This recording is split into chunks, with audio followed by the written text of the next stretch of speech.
Ayan. So, dito po sa ating vlog na ito, atin pong pag-uusapan, ito pong patungkol dito sa matinding isiniwalat ng isang kongresista na si Representative Terry Ridon ng Bicol Saro Party List. Ito po, nako, napakatindi nito. Alam nyo, sa totoo lang, nung nakita ko to kanina madaling araw, nag-ano na ako, nag-schedule na ako ng live. Kasi sabi ko, ano to, magandang itapik dahil nabuking netong si Terry Ridon. Ito pong patungkol sa katarantaduhan na ginagawa po ng mga Duterte doon sa Davao. Kaya po sabi ko, teka, itatapik ko to. Ngayon, dahil po birthday ko, ayan, birthday ko, hindi po ako nakapag-live kanina. Nagre-ready kasi ako sa aking birthday. Kaya sabi ko, ngayong gabi na lang itatapik. Ito po yung matindi. Yung pong mga flood control project sa Davao, iimbestigahan po dahil po sa posibleng technical malversation. At ito pong mga proyekto po sa Davao ay posible pong may irregularidad dahil nga po yung iba dineklarang tapos na pero yung iba po hindi po makita. Wala po. Hindi po makita at yung iba naman po hindi pa po kumpleto. Kaya talagang meron pong katarantaduhan na ginagawa dito sa Davao. Siyempre, aamin ba si Pulong Duterte na merong katarantaduhan niyang ginagawa sa Davao? Siyempre, hindi po yan aamin. Ngayon, ito po yung video ni Representative Terry Ridon. Pakinggan po na. So, for the ICI to basically go into Davao City, to go into Davao Occidental, dahil nakita ko talaga natin dito na hindi ko totoo, no, na lahat po ng mga proyekto ay kompleto, na lahat po ng mga proyekto ay wala pong problema. Di ba? So, syempre, yun naman yung unang tanong meron bang proyekto o wala? Kung merong proyekto, substandard ba ito o hindi? Natapos ba ito o hindi? Saka tayo papasok dun sa second question, which is, meron po ba kumita? Wala po dito sa mga proyekto po ito. Kaya mahalaga. Yung unang pagpunta ng ICI team ni General Azurin, nung nakaraan, to Davao City, para makita mo talaga isa-isa yung lahat po ng mga proyekto na dapat pong siyasatin at magkaroon actual na paglilinaw kung meron bang dapat mapanagot. So nakita mo natin incomplete, poorly situated, unconstructed projects po na ito. And to be very clear, this involves not just one district, it involves all the districts within Davao City. It also involves Davao Occidental, which is, I think, what we can call the epicenter of those projects in Mindanao Island. I mean, kung nakita ho natin na yung Bulacan seems to be the epicenter of those projects within Luzon, para sa Davao Occidental po natin makikita yun.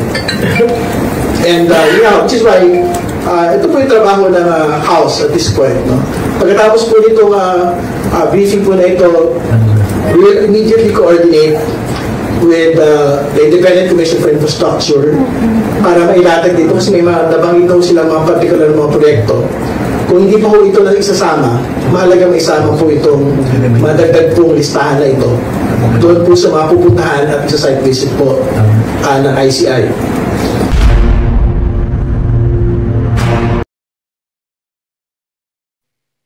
So, ayun po. Pinaliwanag ni Representative Terry Ridon na kailangan nga pong imbestigahan to kasi nga po may mga proyekto na substandard, may mga proyekto na hindi makita at may mga proyekto na double funding.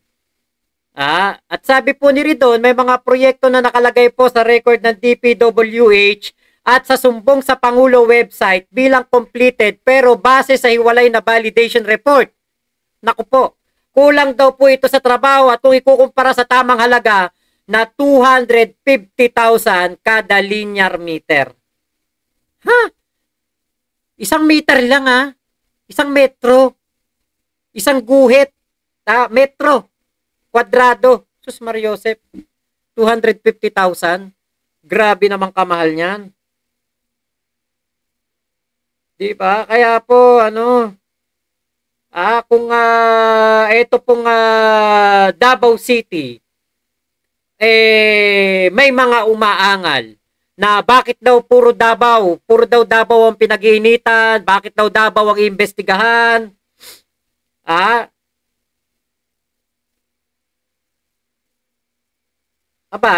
Kaya pala sila umaangal kasi maraming matutuklasan doon sa Davao City.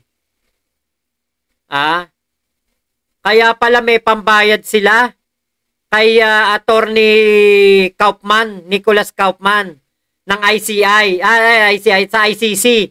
Kasi malaki pala kickback. Biruin mo 245,000 kada linear meter.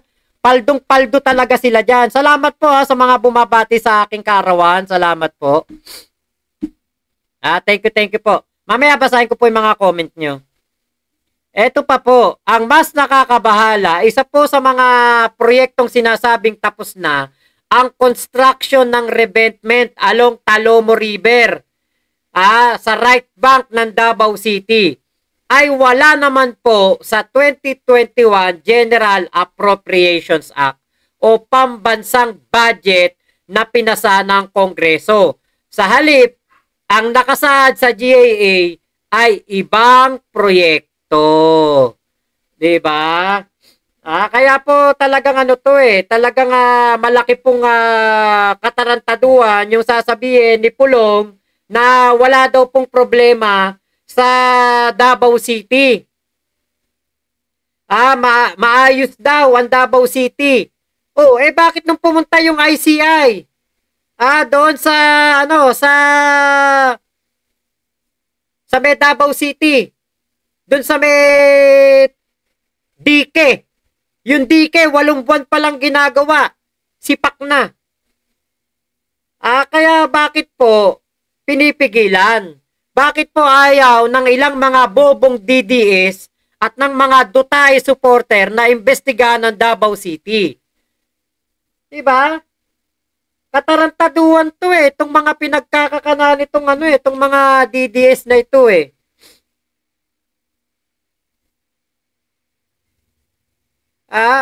Pagpupunta ang ICI dun sa Davao City, parang mga tawag dito, parang mga bulating hinagisan ng asin Parang mga alam niyo yung mga alala, naku, pupunta yung ICI sa Davao City.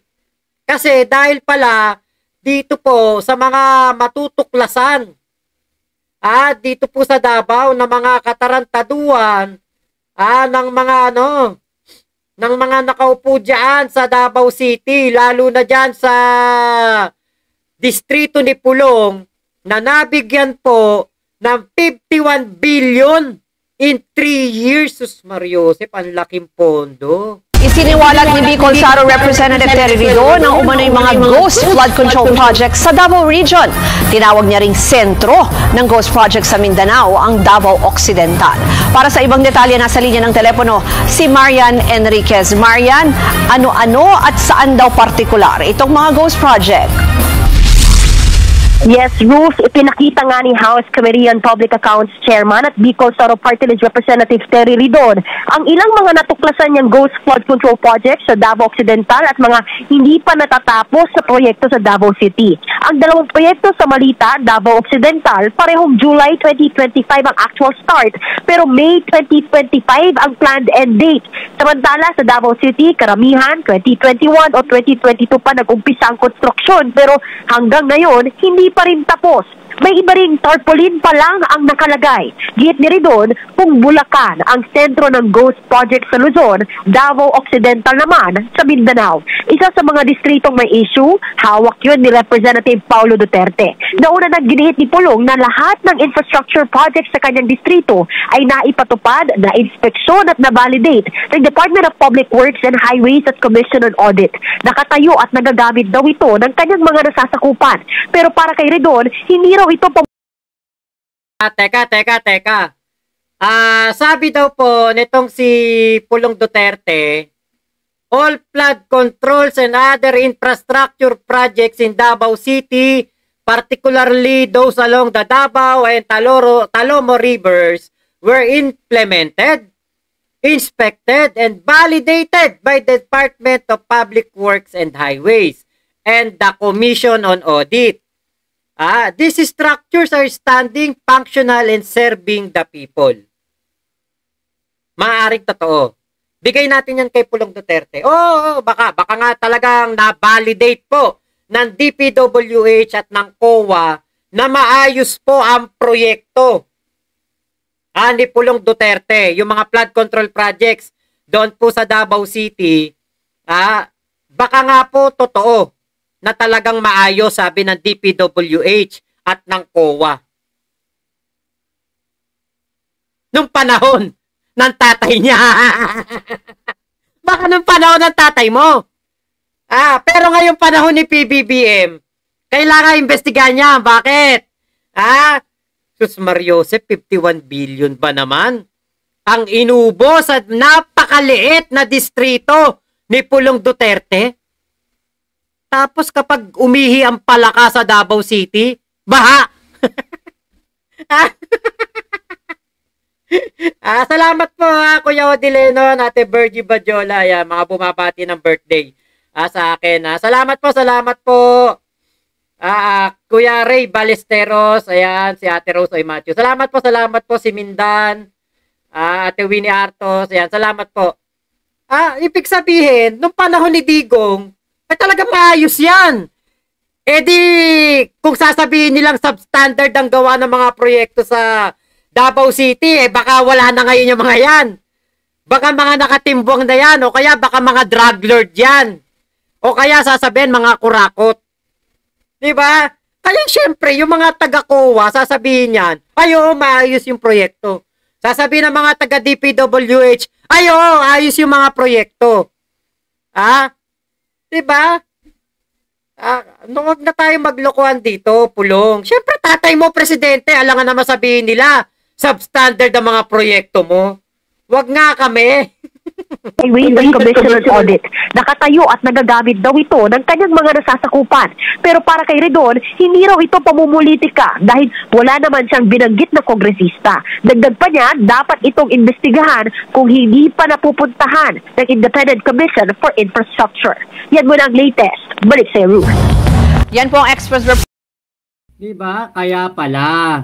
Now we know kung bakit ang mga bobong DDS kontra ng kontra kapag pupunta ang ICI sa Davao. Kasi mabubuking ang kanilang anito na puro substandard at punong-puno ng korupsyon ang mga ginawang trabaho doon sa Davao City. Ayun pala yun, di ba?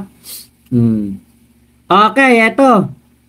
Yung pong construction of preventment along Talomo River at sa right bank Davao City, ibig sabihin, ayon kay Ridon, ginamit daw ng DPWH Davao City ang pondo ng isang proyekto para sa ibang proyekto. Naku, bawal yan. Uy, bawal yan, Pulong. Syempre walang kokontra sa inyo. Diba? Dahil tatay mo presidente that time. Pero ngayon, hindi na pwede yun. Hindi mo na tatay ang presidente. Kung walang kumokontra sa inyo noon dahil takot, ngayon maraming kokontra. Bakit? Kada uulan sa Davao City, baha. Konting ulan, baha. So, ibig sabihin, kapag may baha, hindi maayos ang flood control project. Diba? Kaya ito po ay malinaw na pasok sa technical malversation sa ilalim ng Article 220 ng Revised Penal Code. Kapag ginamit mo ang pondo ng gobyerno para sa proyektong hindi iyon ang orihinal na pinaglaanan ng batas, malinaw na technical malversation yan. Unless inirequest mo yan. O kaya merong due process na sinunod para yung pera ng proyekto na yon mapunta sa ibang proyekto. Pero alam ko mahabang proseso yan. At minsan hindi po yan naaprubahan. Kaya lang, tapos na yung proyekto, hindi pala para doon yung pera. Kaya po, di ba, sabi pa nga ni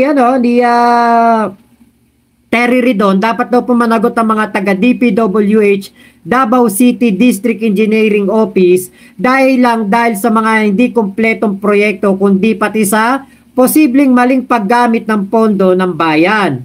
Ilang kumpanyang konektado sa mga diskaya ang sangkot din sa mga proyektong ito. Katulad po ng St. Timothy Construction, Alpha and Omega General Contractor at yung YPR General Contractor. Na nakatanggap po ng nasa 240 million na halaga ng mga kontrata mula po sa listahan po ng sumbongsapangulo.com. Ang pinakamalaki pong kontraktor sa Davao del Sur ang Genesis 88.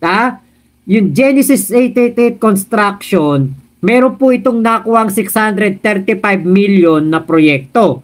At alam niyo po ba kung sino may-ari niyan? Si Glenn Escandor.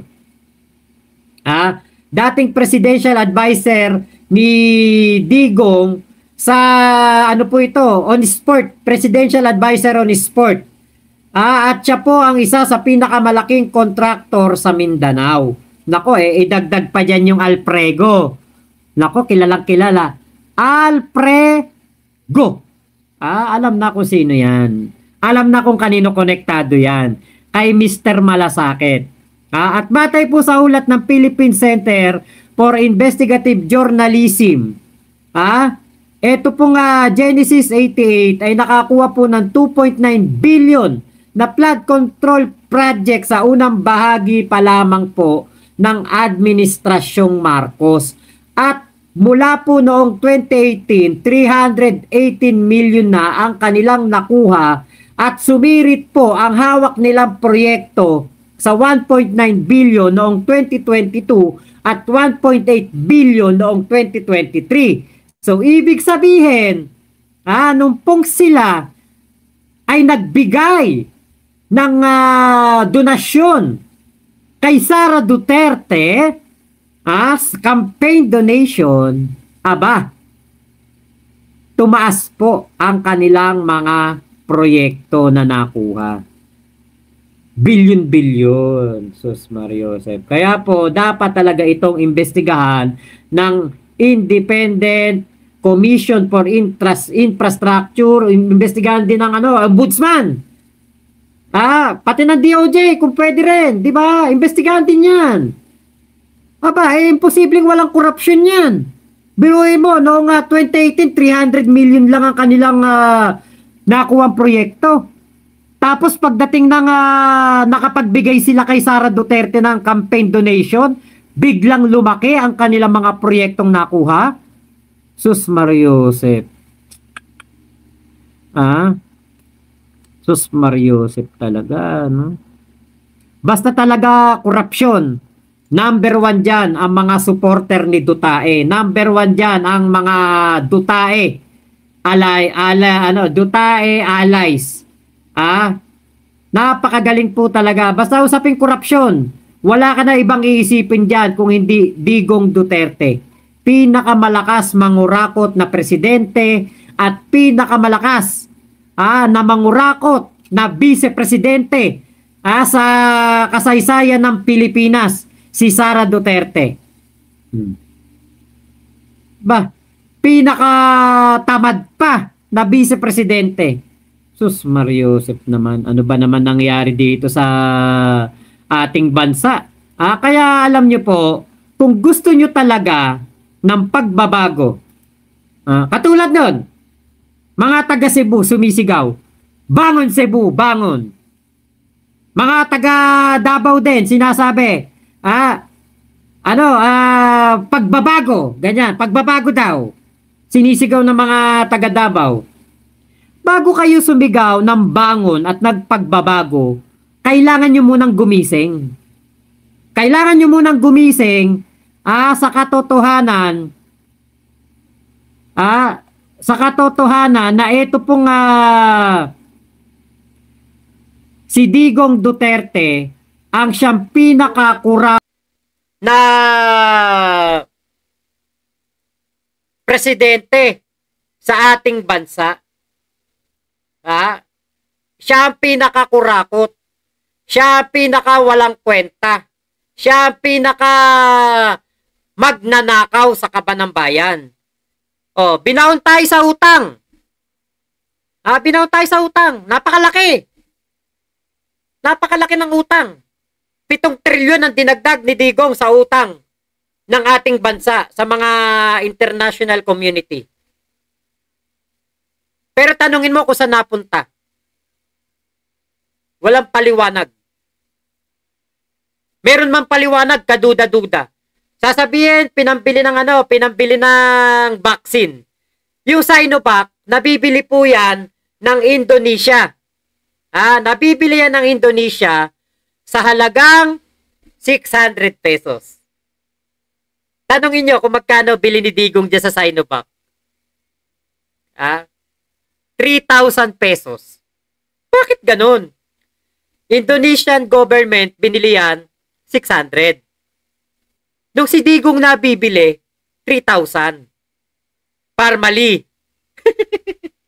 Doon pa lang questionable na. Doon pa lang alam na natin may korupsyon na nangyari sa pamamahala ni Digong noong panahon ng pandemya. Diba? Ay, nako talaga. Kaya po, bago kayo mag-isip ng bangon Cebu, pagbabago, gumising muna kayo sa katotohanan. Lahat ng sinasapit ng ating bansa ngayon, na mga flood control projects na palpak, mga delubyo na sinisira ang mga proyekto ng gobyerno, walang ibang may kasalanan niya kung hindi si Digong. Substandard mga gawa Panahon ni Digong yan. Kaya po, wag niyong isisi kay PBBM. Wag niyong isisi sa mga namumuno ngayon. Dahil, ang talagang mga may kasalanan niyan, walang iba kung hindi si Digong. Wala na iba pa. Yung iba, sisi ng sisi kay House Speaker Martin Romualdez. Si Speaker Martin daw ang mastermind ng korupsyon. Bakit? Nasaan si Speaker Martin nung ginagawa ang budget ng 2023, 2024, 2025? Wala siya sa BICAM. Ang nandoon si Chis Escudero. Nandoon yung mga senador. Si Saldico. Paano napunta ngayon ang issue kay Speaker Martin? Diba? Kaya nako, halatang-halata na po kayo. Hindi nyo na malilinlang ang mga Pilipino. Hindi nyo napansin? Wala sumasama sa mga rally ninyo. Wala sumasama sa mga katarantaduhan nyo na ginagawa. Hindi nyo ba naisip yan? Kasi nga, ayaw na ng mga Pilipino sa mga ginagawa nyong panlilinlang. Hindi nyo na maloloko mga Pilipino ngayon. Matatalino na. Lalo sa patungkol sa korupsyon. Alam na ng mga Pilipino na ang kurakot, si Digong. Pahiya kayo, no? Walang sumasama sa mga rally nyo.